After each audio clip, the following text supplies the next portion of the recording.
আপনারা কি জানেন এমবিবিএস এ যারা পড়াশোনা করে মেডিকেল ট্রামে, মানে মেডিকেল এমবিবিএস এ যারা পড়াশোনা করে খুব কম স্টুডেন্ট থাকে যারা এক চান্সে পাস করতে পারে। আর আইএসটির ক্ষেত্রে স্টুডেন্টদেরকে ছাড় দেওয়া হয়, যার জন্য আসলে একটু মানে এক চান্সে পাস করতে পারে। তারপরেও খুব বেশি যে পারে এরকমও না, 50 জন দিলে 20 জন পর ক্লিয়ার করে ফেলে। এটার কারণ কি, একটা টপিক একদিন মিস হয়ে গেলে মানে আপনার হচ্ছে পরে ওইটা কভার করা অনেক কঠিন হয়। মানে কিরকম, মনে করেন যে আপনার কাছে একটা তালোয়ার আছে, একটা তালোয়ার দিয়া আপনি প্রতিদিন একটা করে ভাগে কোপায় মারতে পারবেন। এখন সামহাও ধরেন হচ্ছে আপনি ভাগ পদ্ধতি একটা মারতেছেন, আর একদিন হচ্ছে একটা মারেন নাই বা দুইটা মারেন নাই, আর পরে যে পরে দুদিন মারতে যাবেন ওই একসাথে 3টা মারতে হবে, তখন ওই তালোয়ার দিয়ে একসাথে 3টা ভাগ আপনি মারতে পারবেন না। ঠিক এই কারণে কি আপনাকে ভাগ তখন খায়া ফেলবে। ঠিক আইএসটি পড়াশোনাটা এরকম, একটা টপিক বা একটা চ্যাপ্টার যদি একবার আপনি মিস করে যান, পরবর্তীতে সেই টপিক বা চ্যাপ্টার মিস করতে গেলে মানে কভার করা অনেক কঠিন হয়ে যায়। সো আপনারা সবাই পরিপক্ক, ম্যাচিউর, বুদ্ধিমান, বোঝেন। সেক্ষেত্রে সেটা আপনাদের ব্যক্তিগত ব্যাপার।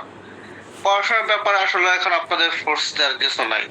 এখন যে বয়সে চলে আসছেন সেই বয়সে মা কোনোদিন আপনারা বলবে না এই পড়তে বস, বাবাও কোনোদিন বলবে না এই পড়তে বস, বা কেউ কখনো বোঝায় বলবে না পড়াশোনা করে যে গাড়ি ঘোড়ায় চড়ে যে, এরকম কথাও কেউ বলবে না। হ্যাঁ, এখন পুরা জীবনটাই আপনার বিবেকের উপরে নির্ভর করবে। আপনি পড়লে ভালো করবেন, না পড়লে পারবেন না, শেষ। আচ্ছা, আমরা ক্লাসে ফিরে যাই। আলোচনা করলে সারাদিন আমি করতে পারবো, অসুবিধা নেই। আচ্ছা, ব্লাড ক্লটিং ফ্যাক্টরটা আমি ধরবো। ব্লাড ক্লটিং ফ্যাক্টরটা বলবেন হচ্ছে বলবে হচ্ছে রিফাত। রিফাত বলো তো, ব্লাড ক্লটিং ফ্যাক্টরটা বলো।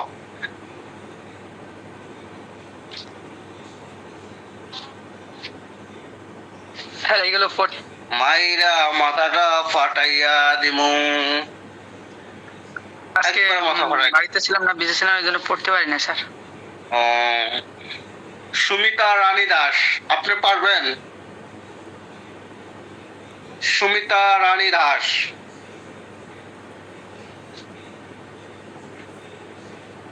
সাইফুল ইসলাম।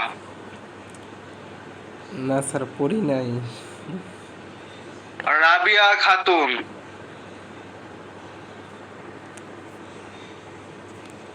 রাজিম। আমাদের সিয়ার সোহাগ। না স্যার, পারবো না আজকে। Happy.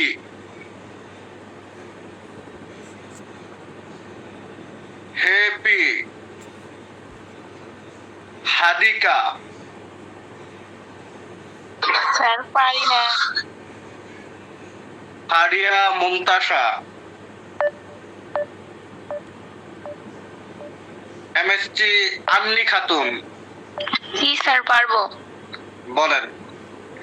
Fibrinogen, prothrombin, tissue factor or thromboplastin, calcium ions, labile factor, stable factor, antihemophilic factor, Christmas factor, and Stuart factor, plasma thromboplastin, antecedent, Hageman factor, fibrin stabilizing factor.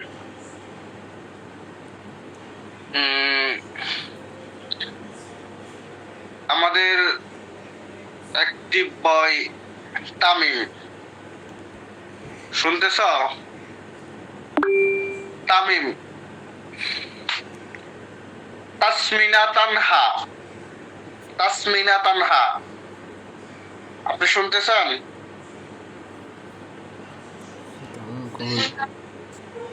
Hello. Salma,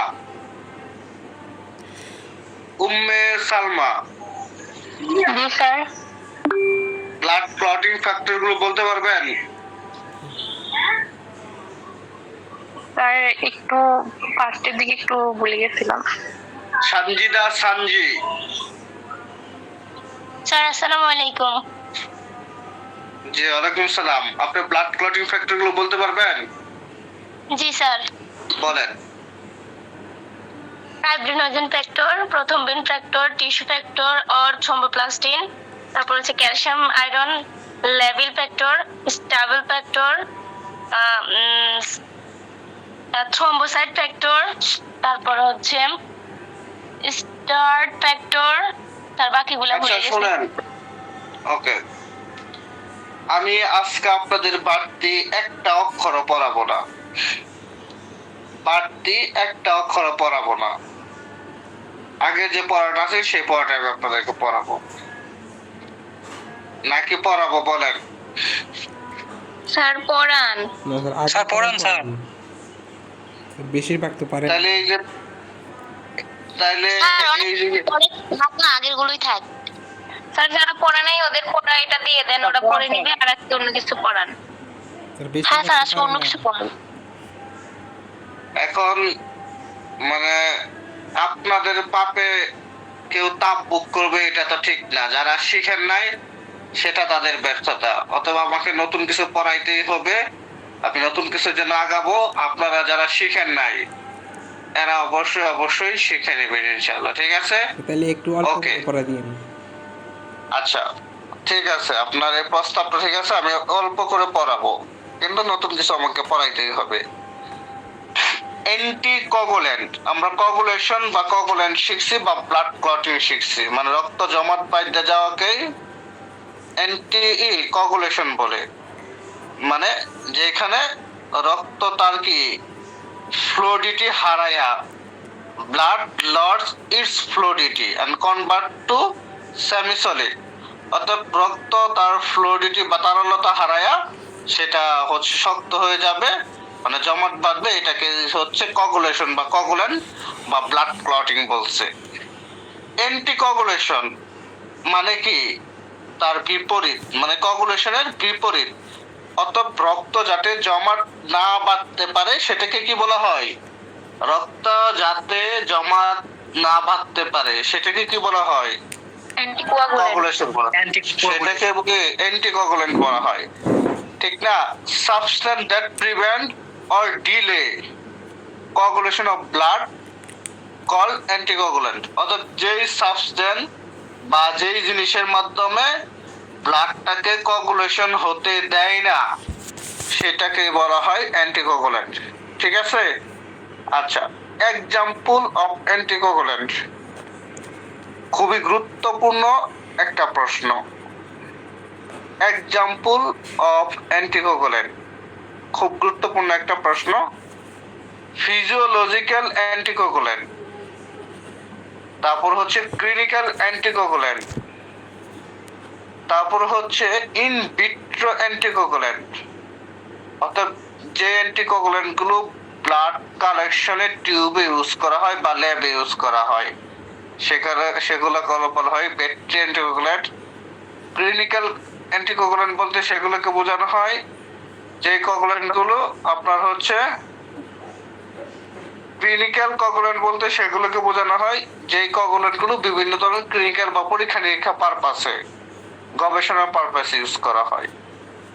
R natural anticoagulant মানে যে anticoagulant গুলো artificial না, natural, physiological বিভিন্ন ধরনের কাজে কাজ করে থাকে সেগুলোকে বলা হয় আপনার ফিজিওলজিক্যাল অ্যান্টিকোগুলেন্ট। এক নম্বর উদাহরণ, ফিজিওলজিক্যাল অ্যান্টিকোগুলেন্টের heparin, antithrombin 3, protein C, protein S, এগুলো হচ্ছে ফিজিওলজিক্যাল অ্যান্টিকোগুলেন্টের এক্সাম্পল। সিনথেটিক বা ক্লিনিক্যাল অ্যান্টিকোগুলেন্ট হচ্ছে হ্যাপারিন, ওয়ারফারিন আর হচ্ছে হাফারিন। আর ব্যাটারি অ্যান্টিকোগুলেন্ট হচ্ছে EDTA, ethylene di citrate tetra এসিক্লোর, ইডিটিএ, ইথিলিন ডাইটেট্রা। স্যার আমি বলবো এতে কি না বলে স্যার গেছে। স্যার ইথিলিন, ডিতে ডায়ামিন, টিতে টেট্রা, আর এতে অ্যাসিটিক, আর এতে অ্যাসিড। না, অ্যাসিটিক না, ডায়ামিন। আপনি যেটা বলতেছেন যে ethylene diamine tetra acetic, yes এইটা হবে right. Ethylene diamine tetra acetic. ইডিটি এর পূর্ণরূপ হচ্ছে ইথিলিন ডায়ামিন টেট্রা অ্যাসিটিক, ঠিক আছে। এই ইডিটি অ্যান্টিকোগুলেন্ট গুলো খুবই ইম্পর্টেন্ট। আগের বইয়ে জাস্ট এক্সাম্পল হিসাবে হ্যাপারিন, ইডিটিএস, সাইটেট, অক্সালেট এইটাই আছে। আপনার ওয়ারফারিন, তারপরে হচ্ছে এন্টিথ্রম্বিন সি, প্রোটিন সি, এগুলো নাই। এইখানে আপনার হচ্ছে আলাদাভাবে দেওয়া আছে, এটা আপনাদের জন্য আরো ভালো। যদি কথার কথা কোশ্চেন একটু ডিপলি করে, হ্যাঁ, সেক্ষেত্রে আপনাদের উত্তর দিতে সহজ হবে। First question, what is anticoagulant? Anticoagulant হচ্ছে আমরা একটা, হ্যাঁ স্যার বলছি যে হচ্ছে বললেন যে যদি প্রশ্ন ডিপলি হয় তাহলে এরকম হতে পারে, তো হচ্ছে আমরা আমাদের বই থেকে প্রশ্ন হবে না, মানে স্যার যখন প্রশ্ন করে তখন কি হচ্ছে নতুন যেটা আসে আপডেট আসে ওইখান থেকেই কোয়েশ্চেন করে, নাকি যেই সেশন হবে ওইটার থেকেই কোয়েশ্চেন হবে? যখন প্রশ্ন করে তখন এই সেলিম রেজা বই অথবা আমার বই অথবা অমুক বই তমুক বই, এসব বই দেখার টাইম নাই। এরা এসব বই জীবনও খুলে না, এসব বই জীবনও দেখে না। তো আপনি যে বইটা পড়তেন এটা একটা মেন বই না, এটা আপনার সিলেবাস অনুসারে একটা ব্যক্তির বানানো বই। এখন ওই সিলেবাস অনুসারে আমিও একটা বই বানাইতে পারি। প্রশ্নকর্তা যখন হচ্ছে প্রশ্ন করবে, নরমালি আপনার হচ্ছে তার যে নিজস্ব বই আছে, তার যে নিজস্ব হচ্ছে পিডিএফ আছে, এগুলা ফলো করে বইটা করা হয়। এক, দ্বিতীয় ব্যাপার, আইএসটির কোন পরীক্ষায় কখনোই কোনোদিন ডিপ কোশ্চেন করা হয় না। কিরকম ডিপ কোশ্চেন?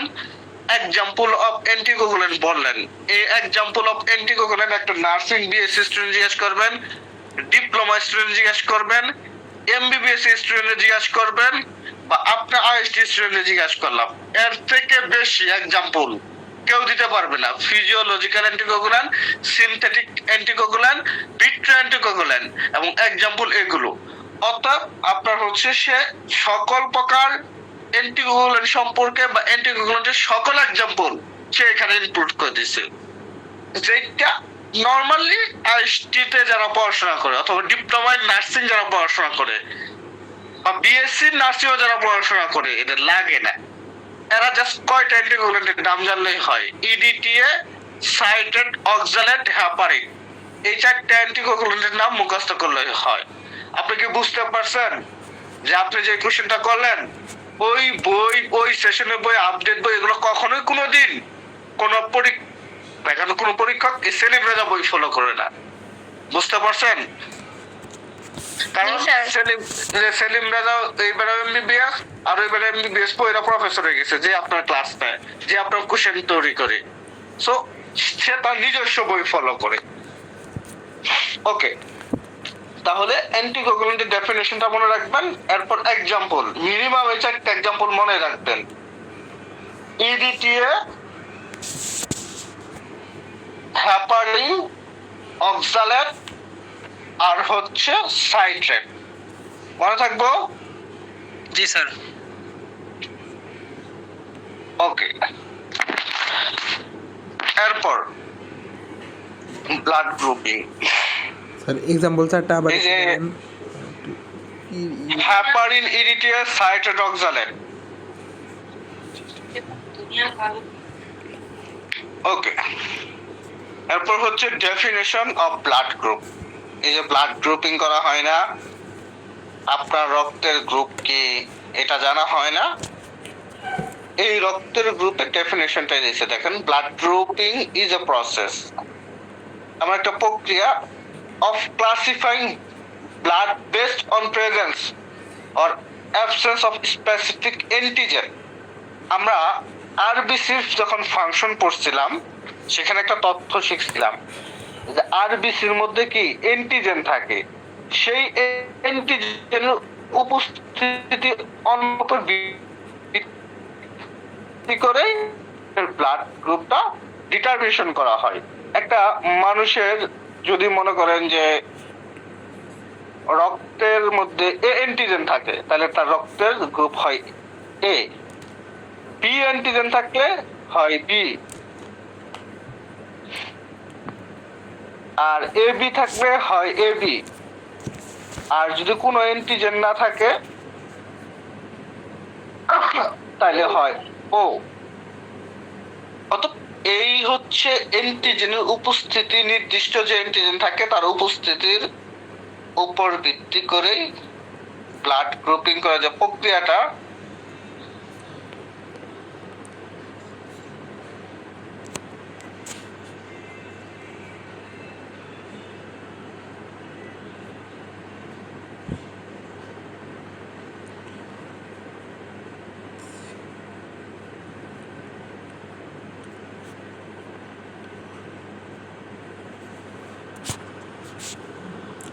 স্যার কই গেল?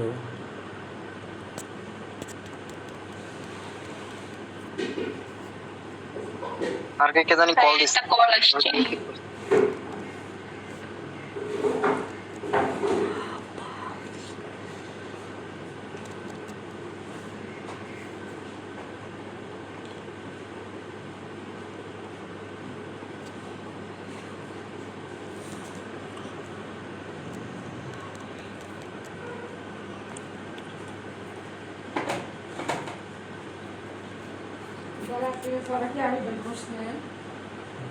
হ্যালো, হ্যাঁ জি স্যার। আপনারা শুনতেছেন? হ্যাঁ, আমি একটা কল কেটে দিয়েছি, তারপরে কল দিতেছিল, পরে রিসিভ করে ওইটা সমাধান করলাম, অথবা কল দিতেই থাকবে। অতএব ব্লাড গ্রুপিংটা কি? অ্যান্টিজেনের নির্দিষ্ট যে অ্যান্টিজেন থাকে সেই অ্যান্টিজেনের উপস্থিতির উপর নির্ভর করে আপনার হচ্ছে ব্লাডের যে ক্লাসিফাই বা ক্লাসিফিকেশনটা, যে ভাগ, ওই ভাগ করার যে প্রক্রিয়াটা, এটাই হচ্ছে ব্লাড গ্রুপিং। ঠিক আছে? ওকে। এরপর আপনার হচ্ছে এই মেজর বা প্রিন্সিপাল ব্লাড গ্রুপ, মানে মূল বা প্রধান ব্লাড গ্রুপ। দেখেন, এবিও সিস্টেমের উপর ডিপেন্ড করে ব্লাড গ্রুপকে চারটা ভাগে ভাগ করা যায়, group A, B, A B অথবা ও। আর এইচ ফ্যাক্টর অর্থাৎ রাসেস ফ্যাক্টরের উপর ডিপেন্ড করে দুইটা ভাগে ভাগ করা যায়, হয় পজিটিভ নয় নেগেটিভ। আপনারা তো সারা জীবনই জানেন যে হয়তো এ পজিটিভ বা এ নেগেটিভ, বি পজিটিভ বা B negative, A B positive অথবা A B negative, O positive বা ও নেগেটিভ। অর্থাৎ এই রাসেস ফ্যাক্টরের উপর দুইটা গ্রুপ, নয় পজিটিভ নয় নেগেটিভ। আর হচ্ছে এবিও গ্রুপের উপর নির্ভর করে, এবিও সিস্টেমের উপর নির্ভর করে চারটা গ্রুপ। ঠিক না? এটা তো আপনারা জানেন, সো এটা তো আহামরি কোনো কঠিন কিছু না। ওকে, তার মানে যদি মানে কমন তাহলে ব্লাড গ্রুপ কয়টা? 8টা। এ positive, A negative, O positive, O negative, A negative, A B positive, A B negative, O positive, O negative. এই তো তাইলে কমনলি ব্লাড এই সিস্টেমের উপর ডিপেন্ড করে হচ্ছে দুইটা, আর এবিও সিস্টেমের উপর ডিপেন্ড করে হচ্ছে চারটা। কথা মনে থাকবো? ওকে, আচ্ছা। এখন আপনার হচ্ছে এবিও ব্লাড গ্রুপটা আমরা একটু আলোচনা করি। আপনাদেরকে পড়াইলেও তো লাভ নাই, আপনারা তো পড়া শিখেন না। আচ্ছা, এই পর্যন্তই, আর বেশি পড়াবো না। ব্লাড গ্রুপের definition, major principal of blood group, তারপরে হচ্ছে অ্যান্টিকোগুলেন্টের ডেফিনেশন, এক্সাম্পল অফ অ্যান্টিকোগুলেশন, এন্ড হচ্ছে ব্লাড ক্লটিং ফ্যাক্টর বা কোগুলেশন ফ্যাক্টর। এই পড়াটুকু আগামীকাল আপনারা এট এনি কস্ট, যে কোনো মূল্যে মুখস্থ কইরা পরে ক্লাসে উপস্থিত হবেন, মনে থাকবো? জি স্যার। জি স্যার। স্যার মাঝে এই জন্য আর একটু বেশি পড়াবো পড়াগুলো না। ধইরেন, ধরলে তাহলে একটু ই হয়। বুঝি নাই ভাই। প্রশ্ন ছিল মাঝে স্যার। মধ্যে একটু পড়াগুলো ধইরেন সব। হ্যাঁ, আগামীকাল পড়া ধরবো ইনশাআল্লাহ। হ্যাঁ সজীব।